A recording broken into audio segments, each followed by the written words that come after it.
Salut à tous, le journal du foot de ce mardi 25 septembre. Retour tout d'abord sur la soirée organisée à Londres pour décerner les trophées FIFA 2018. Comme attendu, Didier Deschamps a été élu entraîneur de l'année après le sacre des Bleus lors du dernier mondial. Le sélectionneur de l'équipe de France devance notamment Zinedine Zidane. Le Croate Luka Modric a lui remporté le trophée de joueur de l'année. Le finaliste de la dernière Coupe du Monde a salué le talent de Cristiano Ronaldo et Mohamed Salah, les deux autres finalistes lors de son discours. La FIFA a récompensé également le Belge Thibaut Courtois, élu meilleur gardien, la Brésilienne Marta, élue meilleure joueuse, et le titre de but de l'année revient à Mohamed Salah, dont la réalisation a été préférée à la bicyclette de Cristiano Ronaldo contre la Juve. La soirée a été marquée également par les absences très critiquées de CR7 et de Lionel Messi. On passe à l'équipe type de l'année avec 3 Français distingués, un 11 qui pourrait rendre fou n'importe quel entraîneur.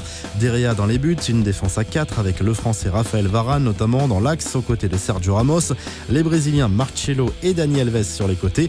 Le milieu de terrain et l'attaque ont de quoi faire rêver. Modric, Kanté, Hazard juste derrière Messi, Cristiano Ronaldo et Kylian Mbappé. Du nouveau pour le prochain Ballon d'Or, un trophée qui se déclinera désormais au féminin pour récompenser la meilleure joueuse du monde. Rendez-vous le 3 décembre pour connaître la première lauréate. Lancement également du trophée Copa réservé aux moins de 21 ans. L'UEFA maintient la pression sur le Paris Saint-Germain. Cela concerne le fair play financier. L'instance du football européen ordonne un examen plus approfondi du dossier parisien par la chambre d'instruction, la même qui avait classé le dossier sans suite après 9 mois d'enquête. Quelques infos en bref et en images. Marca s'est amusé à désigner le pire 11 de l'année avec Karius dans les buts. Bonucci, Ganzo, Bakayoko, Schneider, Ozil, Alexis Sanchez sont également cités. L'une des photos qui a marqué la soirée des trophées FIFA, c'est celle-ci avec Zinedine Zidane et Kylian Mbappé. Le cliché a beaucoup fait parler sur les réseaux sociaux.